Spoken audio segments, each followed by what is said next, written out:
받겠습니다. 하나님은 당신을 너무너무 사랑하십니다. 날마다 천국을 소망하며 삽시다.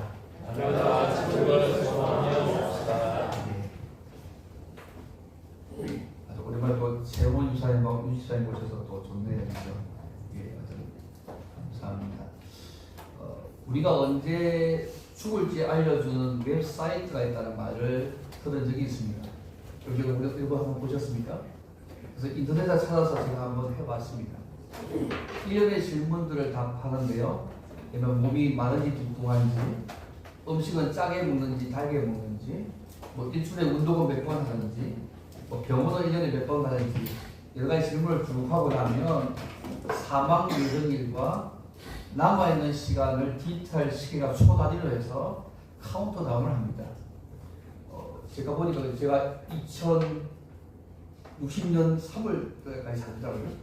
뭐 그게 한 90달러까지 살던데 이 사이트를 보고 있으면 내 인생이 흘러가고 있음을 느낄 수가 있습니다. 그리고 주어진 시간을 소중하게 사는데 약간의 도전을 주는 것 같습니다. 제가 이 웹사이트를 해보면서 내 죽음의 날짜를 정말로 정확하게 알고 있다면 내가 과연 어떻게 살고 죽음을 어떻게 생각하고 준비할 것인지를 생각해 본 적이 있습니다. 그리고 혹시 여러분 자신의 날짜, 죽음의 날짜를 정말로 안다면 어떻게 하시겠습니까? 그걸 아셔도 지금 내가 살고 있는 삶과 똑같게 사시겠습니까? 어떤 분은 죽음이란 말이 나오면 살기도 바쁜데 언제 죽음의 문제까지 생각할 시간이 어디 있느냐고 말씀하기도 합니다. 하지만 올 때는 순서 있게 오셨더라도 세상을 떠날 때는 온 순서와 관계없이 세상을 떠난다는 것을 기억하실 필요가 있습니다. 그래서 죽음의 문제를 늘 생각하고 준비하는 것이 중요한 일이라고 생각합니다.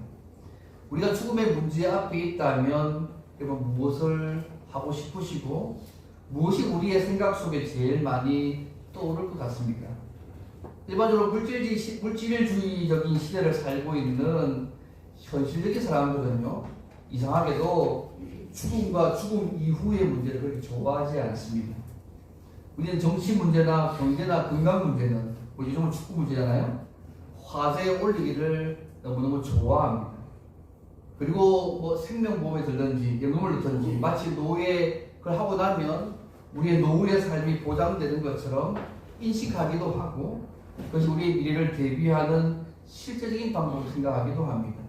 물론 죽음을 대비하는 의미에서는 현명한 판단을 했다고 할 수 있지만 우리 신자의 입장에서 볼 때에 과연 그것만이 진정으로 죽음을 준비하는 일일까라고 질문해 볼 수 있는 문제라고 생각합니다.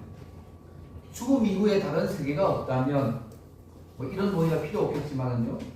죽음 이후의 세계가 있다고 믿는 우리가 어떻게 그 죽음을 대비해야 될까 하는 문제가 굉장히 중요하다고 생각합니다.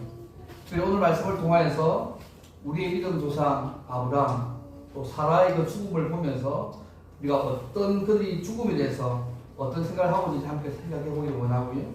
그리고 죽음 앞에서 믿음으로 산다는 것이 무엇인지를 함께 오늘 말씀을 통해서 크게 한 두 가지 정도로 생각해 보기를 원합니다. 첫 번째는요, 죽을 때까지 죽음 이후에도 약속하신 것을 하나님이 반드시 이루신다는 믿음을 가지고 살아야 합니다. 죽을 때까지도 죽음 이후에도 약속하신 것을 하나님이 반드시 이루신다는 믿음을 가지고 살아가야 하는 것이 첫 번째입니다. 아브라함은 약속의 자녀 이삭을 얻은 후에 37년이 되던 후에 해에 사랑하는 아내 사라가 약속의 땅 가나안 땅 헤브론 땅에서 127세의 나이로 죽었습니다. 우리도 오늘 부분에 1절에 나옵니다. 사라는 아브라함의 이복누이였지 않습니까? 아브라함과 결혼해서 65세에 하나님을 부름을 받아서 남편과 함께 가나안으로 왔습니다. 사라는 아브라함을 사랑하고 그에게 기쁨으로 순종했던 여인이었습니다. 남편이 시킨 대로 애굽에 내려갔을 때나 그랄이라는 지방에서도 남편이 시킨 대로 거짓말로 누이라고 말했던 인물입니다. 근데 사도 베드로가요, 베드로전서 3장 줄여보게 되면 아내들에게 자기 남편들에게 순종하기를 자기를 단장하라고 권하면서요 사라의 설명합니다. 베드로전서 3장 7절 보면 이렇게 얘기합니다. 사라가 아브라함을 추라칭하여 순종한 것 같이 너희는 선을 행하라고 그렇게 이야기합니다. 이는 사라가 아브라함을 정말 존경하며 사랑하는 삶을 살았다는 얘기잖아요. 그리고 아브라함 역시 사라를 사랑했습니다. 사라가 오랫동안 아기를 낳지 못했어도 당시의 관습에 따라서 다른 여자에 대해서 구처를 두지 않았습니다.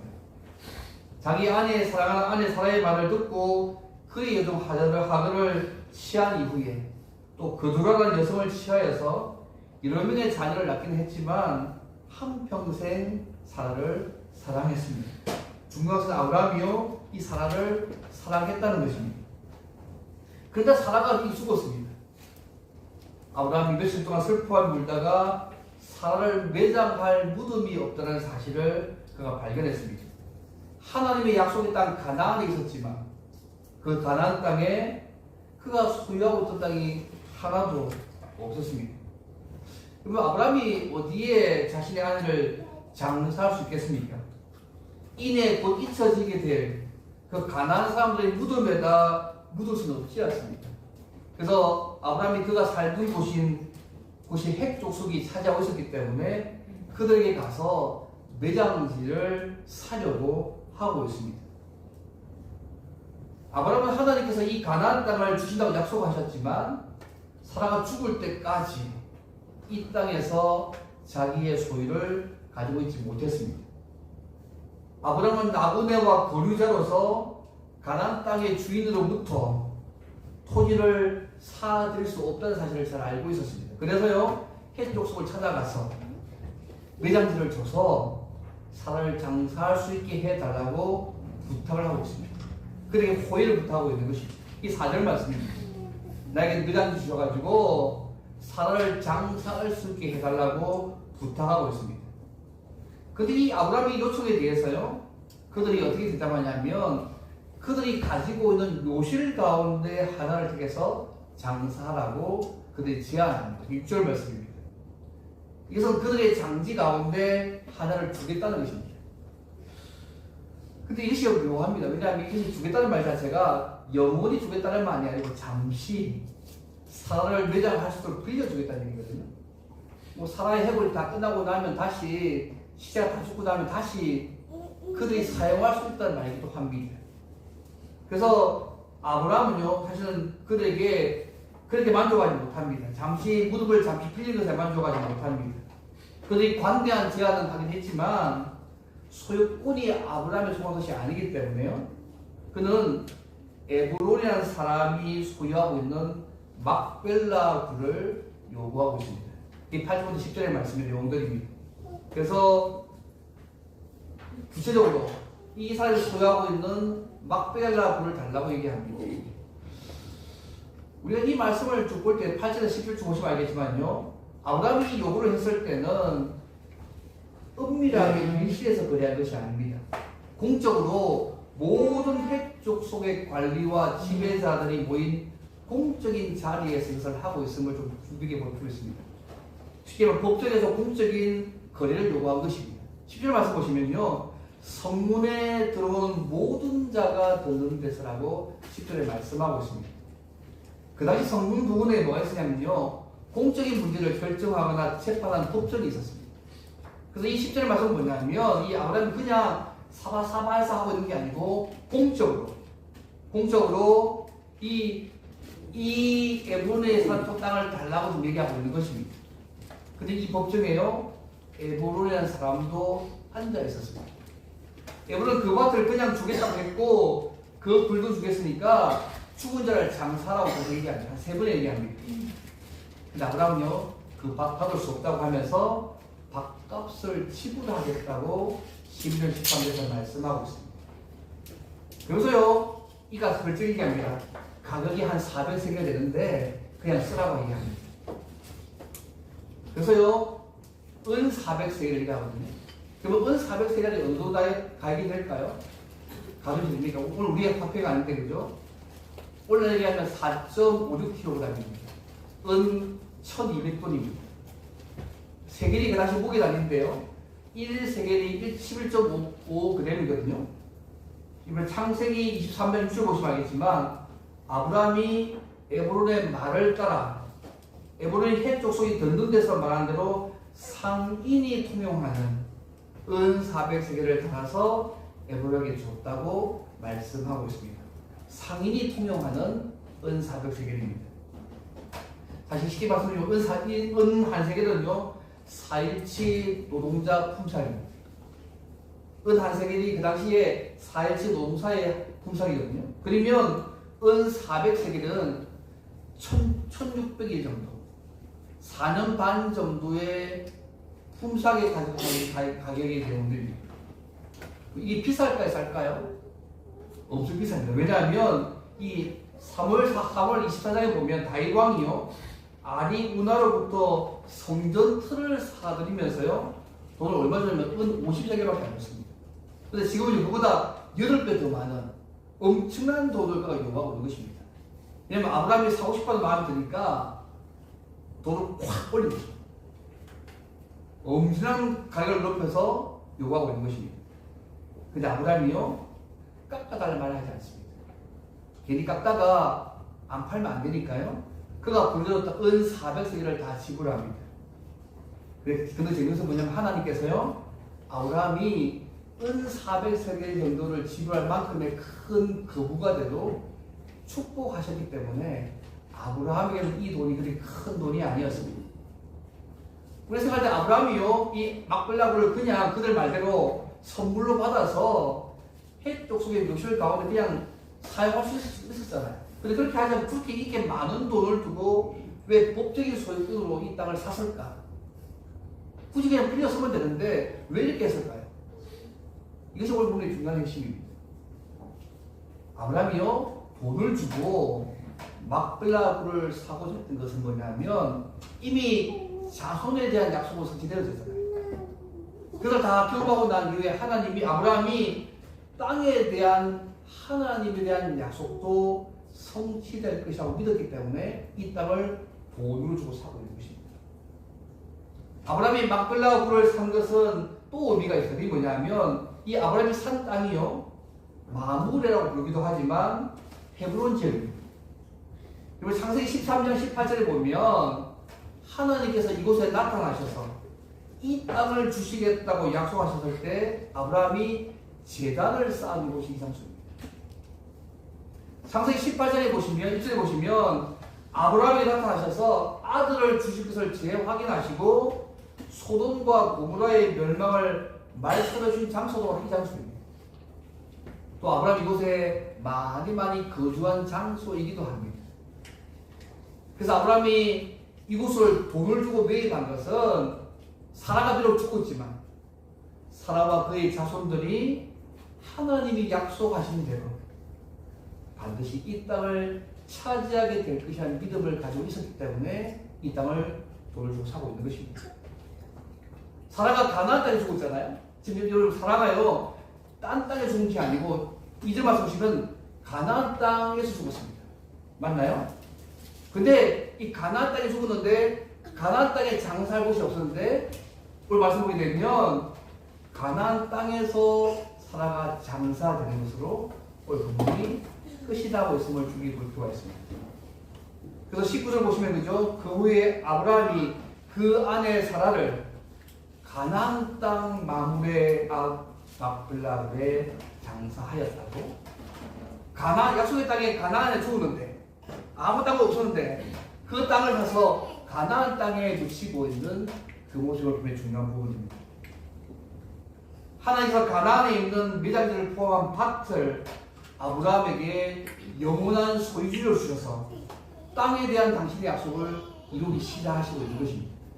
지금까지는 후손의 약속을 이루셨다면 이제는 땅에 대한 약속을 지금부터 이루어가기 시작하신 것입니다. 엄청난 돈을 불렀지만요 아브라함이 이미 큰 거부로 만들어 놓으셨기 때문에 아브라함에게는 이 돈들이 큰 돈이 아니었습니다. 아브라함은 그 약속이 이루어지는 것을 죽을 때까지 누렸습니다. 아내 사라를 먼저 그 땅에 묻고 이제 이 막벨라고는 아브라함의 공식의 소유가 되었습니다. 나중에 아브라함이 다시 죽잖아요. 175세에 죽습니다. 죽어서 이 굴에 장사되었습니다. 창세기 25장 보시면요. 25장 9절 말씀 보십시오. 아브라함이 175세가 죽었을 때에 여기에 동시에 아브라함도 묻히게 된 것을 성경이 말씀하고 있습니다. 25장의 9절 보시면 그죠? 89절 나오지 않습니다. 그런데 사라와 아브라함 모신 것이 아니고 나중에요 이삭과 리브가가 이곳에 장사됩니다.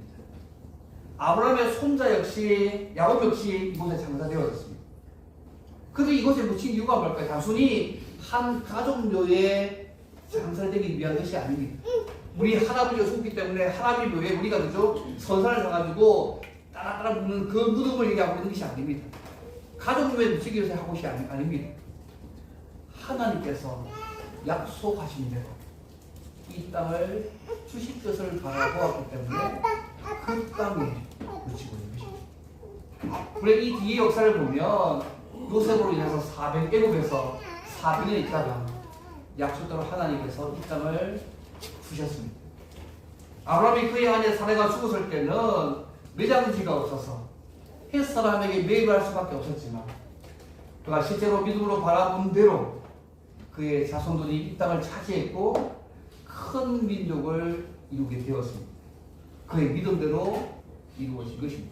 물론 하나님께서 역사하셔서 누리게 하신 것입니다.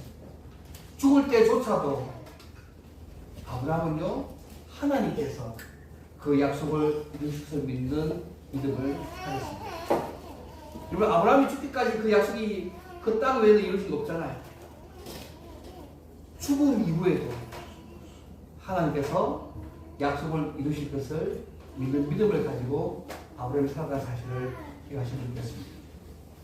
그림 하나 보십시오. 이 막벨라 그룹 보여드릴게요. 막벨라 천천히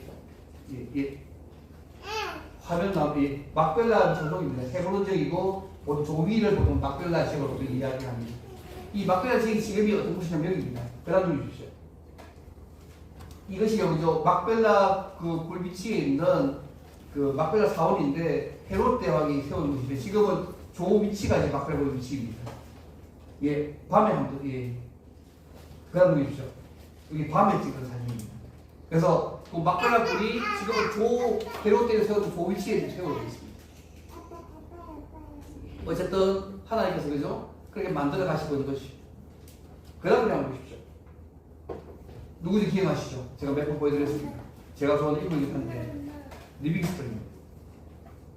이 리빙스톤이 식인종이 우울한 아프리카 아프리카에서 16년간 주의 복음을 전파했습니다. 제가 몇 말씀드렸습니다. 16년만에 처음으로 너들에 들어가 선교복을 합니다.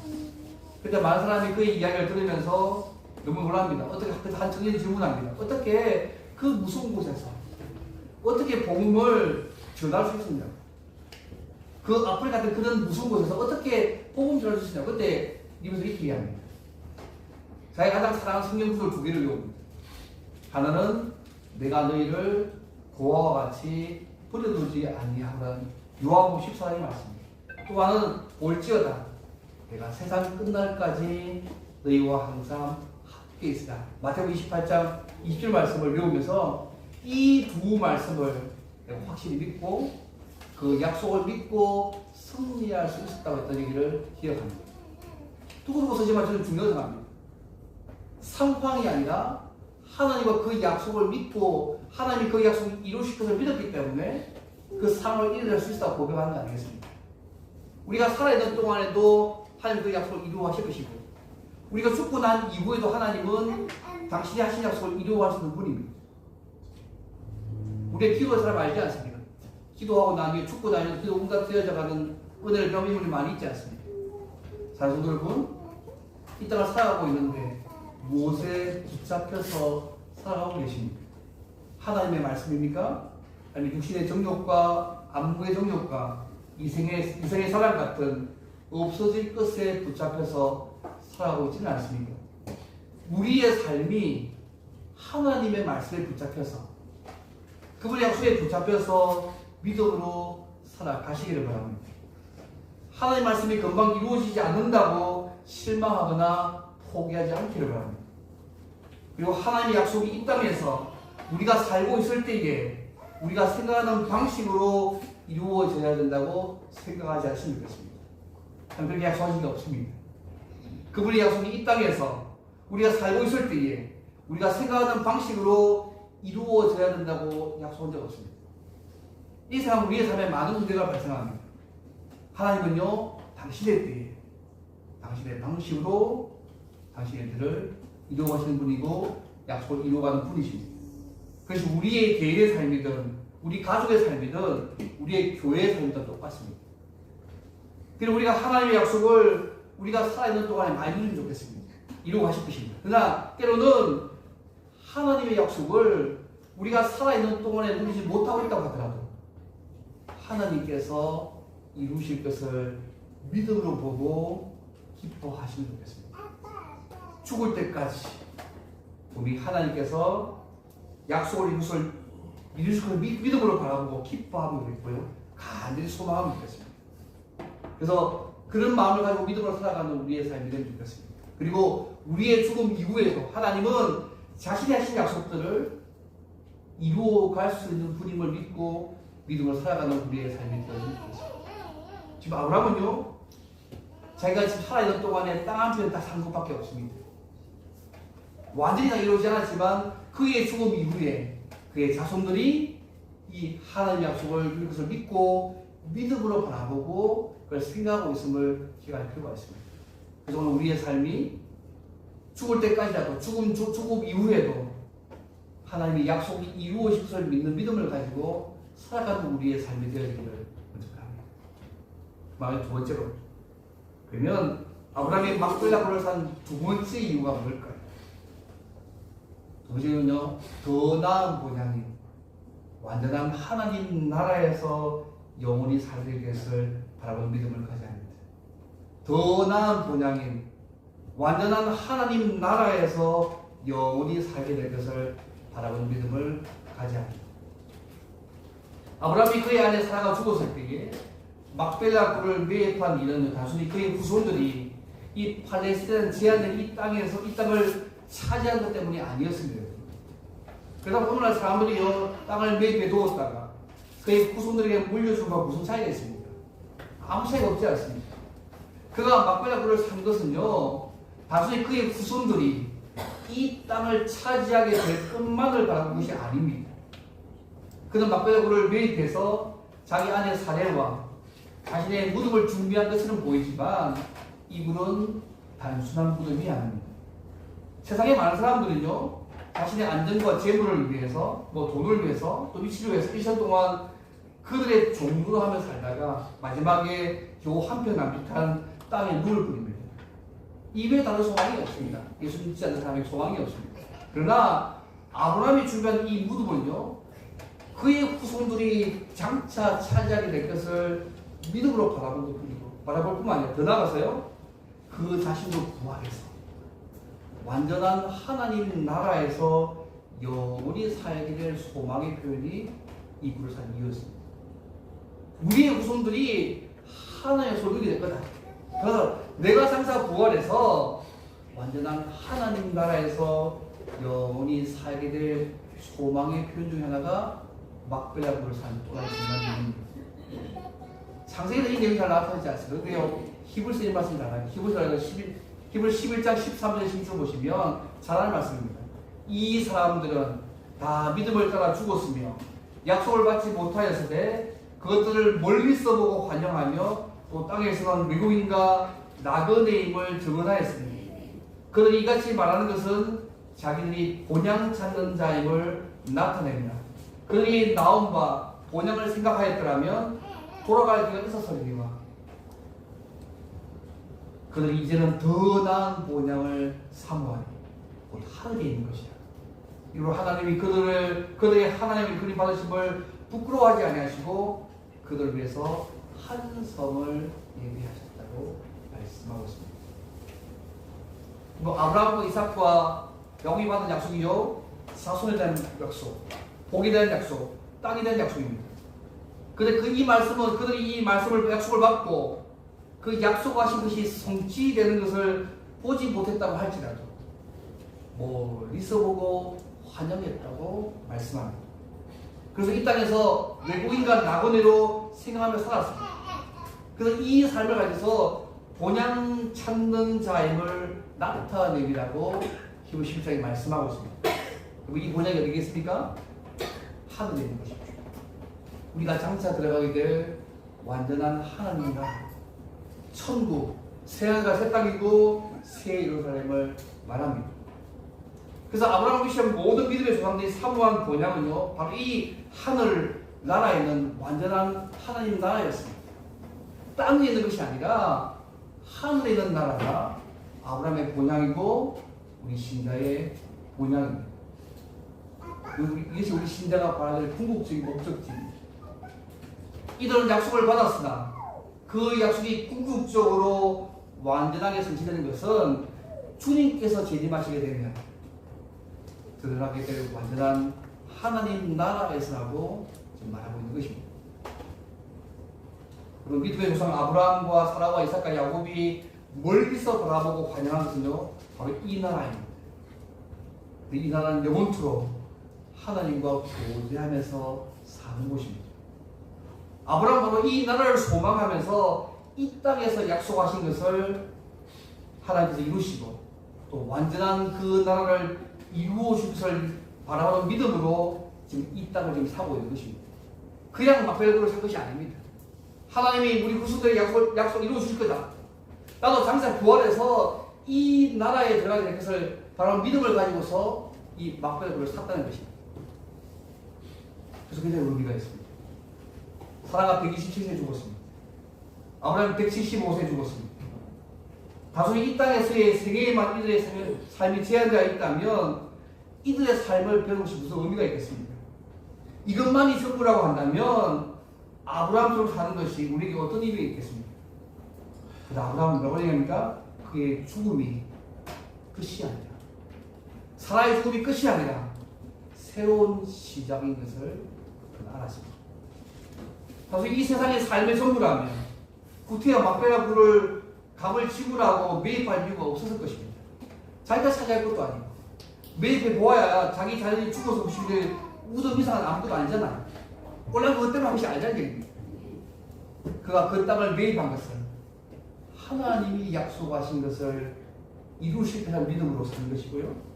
그 땅을 주신 그 하나님께서 완전한 하나님 나라도 줄 것을 그 믿음을 바라보고 살아가시기를 잊지 않으시는 것입니다. 그래서 이게 막별로 엄청난 의미가 있습니다. 약속을 이루어 주실 것이고 나도 장차 완전한 하나님 나라에 들어가게 하실 것이다. 그걸 바라보고 이분을 산 것입니다. 사랑하는 여러분, 우리도 아브라함이 바라본 것처럼 믿음의 눈으로 보게 된다면 우리가 어쩌면 언젠가 죽게 되겠지만요, 저는 36년 후더라고요. 우리가 장차 받게 될 죽음조차도 아마 이런 관점으로 보게 될 것이라고 생각합니다. 죽음은 끝이 아닙니다. 이 땅이 전부가 아니고요, 아브라함이 바라보았던 것처럼 하나님이 약속하신 것을 반드시 이루시고 또한 하나님께서 예배해 주신 완전한 하나님 나라를 볼 수만 있다면 우리 모두 다가 이 땅에서 사는 삶을 새롭게 하실 것입니다. 이 땅에 우리가 너무너무 집착해서 무엇을 입을까, 무엇을 먹을까, 무엇을 마실까 하는 그 문제보다 아브라함처럼 하나님의 말씀을 믿고 순종함으로 적극적으로 우리가 사는 이 땅에서도 우리의 삶 영역에서도 하나님 나라를 이루어가는 그 일에 신경을 쓰며 살아가는 우리가 되면 좋겠습니다. 여러분, 아브라함의 세계를 보십시오. 그러니까 부르심을 받고 난 이후에 우리 믿음의 조상이었지만, 물론 사랑하는 아들 독자 이삭을 번제로 믿음을 보여주긴 했지만 여러 번 실패를 경험했습니다. 하지만 하나님께서 그를 통해서 전 인류를 구하기로 작정하고 약속을 주신 후에는 그의 부족함에도 불구하고 그와 맺은 약속을 이루시기 위해서 그를 지키시고 인도하셔서 약속대로 그의 자손을 통해서 누굴 보내십니까? 그리스도를 보내셨습니다. 그래서 마태복음 1장에 이렇게 나오잖아요. 그리스도의 오심을 말씀하면서 아브라함과 다윗의 자손 예수 그리스도의 계보라. 아브라함과 다윗의 자손 예수 그리스도의 계보라고 마태복음 1장에서 말씀하고 있습니다. 하나님께서 아브라함을 통해서 인류 구원과 복의 통로가 되게 하셨습니다. 전적인 하나님의 은혜입니다. 동시에 전적으로 아브라함이 하나님의 약속을 믿고 순종할 때 일들이 이루어졌음을 기억하실 필요가 있습니다. 우리가 이 땅에 짧은 생애를 살고 있지만 얼마나 더 사실 알 수 없지만 우리가 하나님의 은혜로 구원을 받은 자로서 매일매일 믿음으로 산다면 이 시대에도 이 세상에서도 아브라함처럼 하나님의 구원 역사에서 중심 역할을 하며 삶을 살아갈 수 있을 것입니다. 제가 몇 번 방송 얘기를 좀 말씀드리겠습니다. 그 다음 그리고 제 사람을 너무 좋아해서 너무 얘기합니다. 영원한 것을 얻기 위해서 영원할 수 없는 것을 바라는 버리는 자가 바보가 아니다. 짐 엘리엇입니다. 그가 선교사로 이기자에 남긴 그의 유명한 말입니다. 휘턴 대학을 우수한 성적으로 졸업하고 전도 유명한 청년 짐 엘리엇이 젊은 시절 선교사로 헌신했습니다. 근데 그의 마음을 사로잡았던 것은 미전도 종족이었던 에콰도르 아우파 부족이었습니다. 근데 아우파 쪽에는 살인 풍습이 있었잖아요. 들어가는 선교사마다 다 죽여가지고 그들에게 복음을 전해질 수가 없었습니다. 이들에게 복음을 전하고자 접근하면 죽을 것이 분명했습니다.